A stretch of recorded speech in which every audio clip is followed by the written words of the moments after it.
Guys, today's Monday. For your strength today, we're going to find a 3-rep max on the high bar back squat. We'll go over to the squat racks here in just a minute, and we'll show you kind of what we're looking for the 3-rep max today. Workout today is going to be a 4-round workout. We're looking for max reps.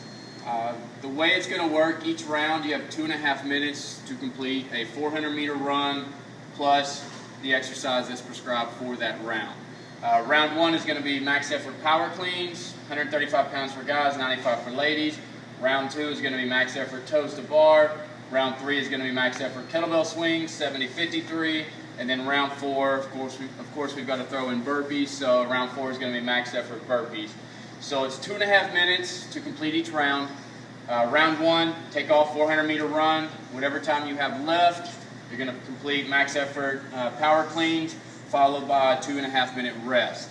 As soon as that 2.5-minute rest is up, you start off for round 2, 400-meter run. As soon as you get back in, however much time is left in that 2.5 minutes, toes to bar, and so forth for the 3rd and 4th round. So we'll take you through the high bar back squats real quick, and then we'll look at these movements and look for any strategy or any standard issues we might see. Alright guys, for your high bar back squat today, we're just looking for you to find a 3-rep max. These aren't going up on the board. We're going to start a new squat cycle, just a quick one, and so we're going to go off your 3-rep max on your high bar back squat. So what we need you to do today is to find a true 3-rep max high bar back squat.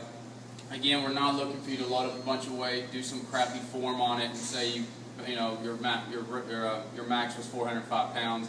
We don't care how much the weight is. We just want to find a number that we can use for these next couple of weeks, or these next 4 or 6 weeks as we go through this new cycle we're going to do.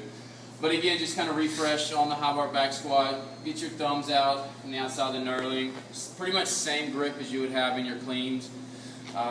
Biggest thing on here, good grip, wrap the thumbs under, and then make sure your elbows stay relaxed. As that bar sits up high on the traps, you have to make sure that the torso stays as straight up and down as you can get. If you've got ollie shoes, put them on, because that's going to help you sit up nice and tall with the torso. But if you get the elbows, and a lot of times in back squats we see you tend to push the elbows back. If we've got to stay straight up and down and you start to push the elbows back, a lot of times that's going to force the chest forward. So make sure the elbows are good and relaxed in the bottom of that squat. We are looking for ass to graph, so get it all the way down as low as you can each time. Because when we go through these percentages on here, that's what we're going to expect for you to get as low as you possibly can. So again, address the bar, thumbs out, wrap the hands around, get that bar up as high up on the traps as you can. Walk it back, set the feet, and again, relax the elbows. You do not want to shoot the elbows back, because then that bar is going to ride up even higher on the neck. Set the feet, relax the elbows, and what we're looking for, we're not looking for a pause at the bottom, it's just down and up. So your first rep, you're sitting back, straight up and down, all the way down, you're right back up. Next one, you're down, right back up, and then again for 3, and then up. What we don't want to see today, just like we talked about before, same thing on the front squats, is we don't want to see you lose the lumbar at the bottom. Sit up nice and tall, and then at the same time, make sure that the weight you have doesn't force you to fall forward as you fight out of that position there. So make sure whatever you do, you can stay up nice and tall with it, even if you start to get stuck, ride it up, ride it up. Keep the knees out, don't let them crash in on you. Fight the knees out as you stand it up. When you go through all 3 reps, you don't have to stand up and then go right back down. But at the same time, make sure you're not standing up here for 5 minutes before you go into your next rep. So stand it up, deep breath, reset, and then you're back down for set number 2, or rep number 2, and then rep number 3. When you're done, just rack the weight. So again, stay back in the heels, keep the torso up, relax the arms. Get down as low as you can, and let's try to see how much weight you can do for 3 reps.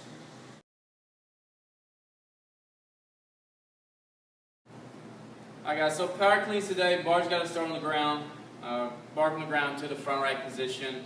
When you get in here for your power cleans today, you're going to have to go touch and go if you want to get a lot of reps in. You're not going to have time to do a power clean, drop the bar, shake it out, reset, set the hips, set the hamstring, set the lower back, and go again. You're not going to have a lot of time coming in, especially after that, after the run. So just make sure that when you do set up for that very first one, just like we always talk about, get your feet underneath the shoulders. If you need to take the toes out a little bit, you can. If not, keep them fairly straight up. The one thing we do not want to see today is, even though we're touching and going off the ground, don't forget about dropping the hips down for each rep. So what we don't want to see is that you do your power clean, you come back down and you touch out of this position here, and you leave the hips up high.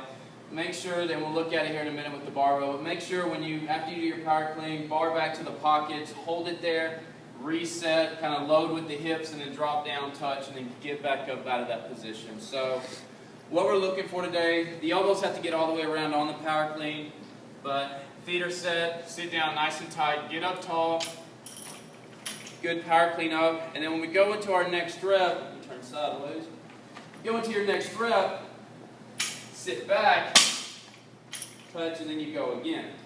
Don't just lean over and pull with the arms.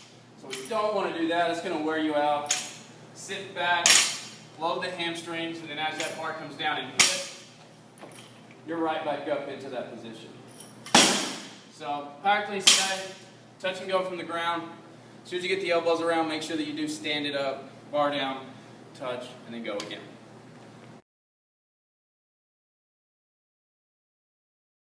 Alright, so toes to bar today.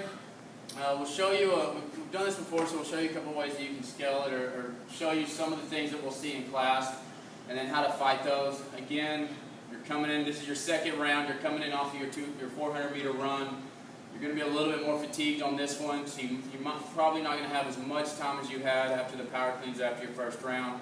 So being able to jump on the bar and being very efficient with the movement, you're not wasting a lot of energy because you're swinging around like crazy on the bar.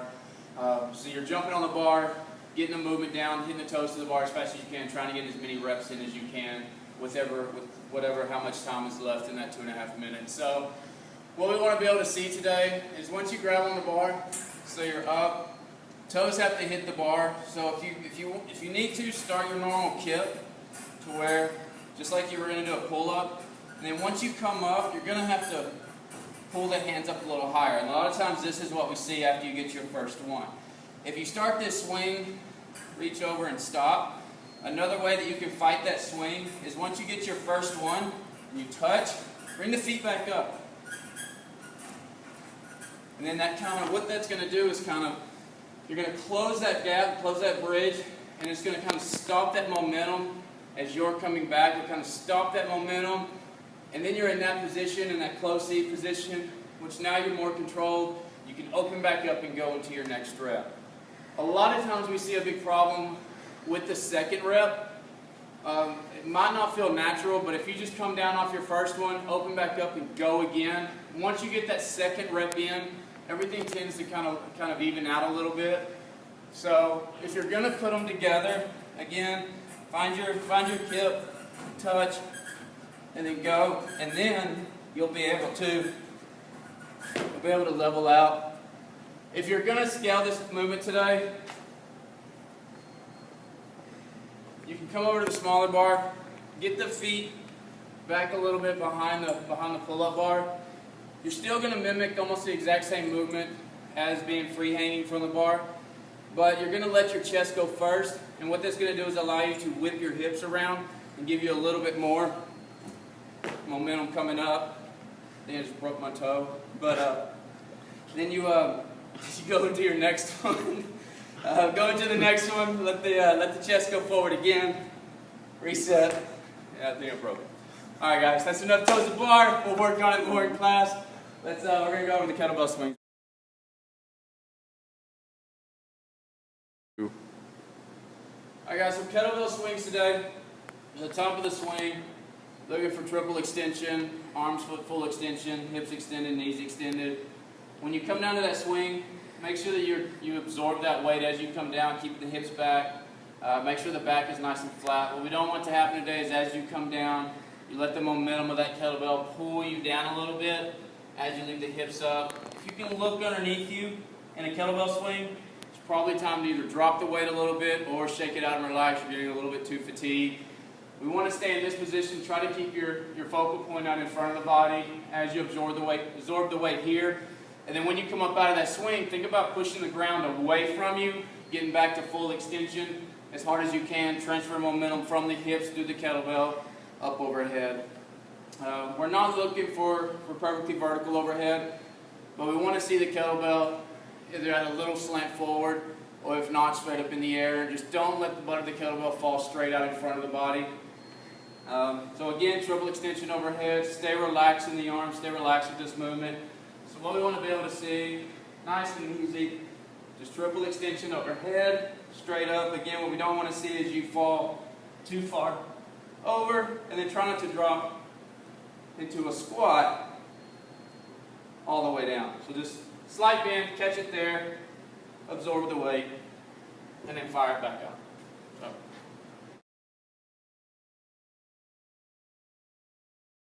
Last movement is the burpees, round 4. It's going to be a good one, it's going to be a doozy. So you've got to haul butt around the block, get back in. As soon as you get in the door, find you a spot. Don't do the, I'm going to walk all the way to the back of the gym and then start my burpees, and then take that 30-second rest all the way there. So as soon as you get in the door, find you a spot anywhere, start your burpees. Everybody knows what a burpee is. Let's get flat on the ground. The biggest issue that we have is when we come up and clap, especially when we're trying to go fast, is we're not hitting full hip extension at the top. So as you come up, make sure that you do get up tall, jump overhead, full clap here. Let's try not to fall flat, get up, don't stay closed. Make sure you open up today. So, good luck today. Again, full rounder. You get a 20-minute workout. Half the time you're working, half the time you're resting. So it should be a pretty good little workout today.